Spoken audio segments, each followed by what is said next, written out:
Okay, teardown team. This is how we like to set up the back room for storage after we're done. So we've got a rack of chairs here, one in the back. These two, one important thing about these is we want to keep these as low as possible so that kids don't end up pulling them over onto themselves. That would be a nightmare if that happened. So this is kind of just under my armpit height for reference. And we also have extra chairs back here. So then the tables go in between here.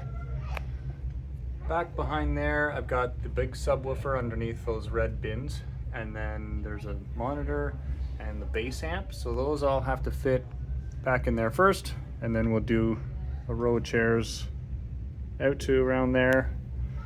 The other thing we have back there is all of our stands, music stands, mic stands, everything that's just loose like that can hide back in there, we put back in there.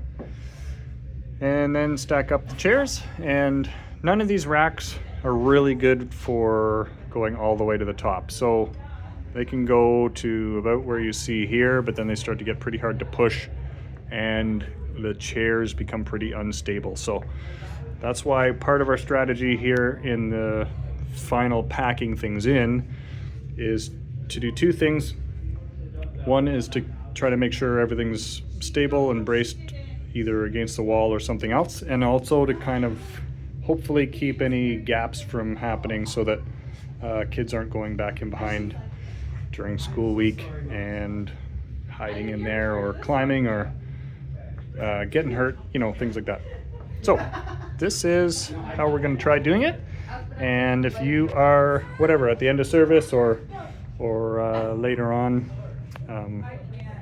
giving us a hand with things, then trying to do it like this would be sweet. Thanks a lot for your help. We really appreciate it.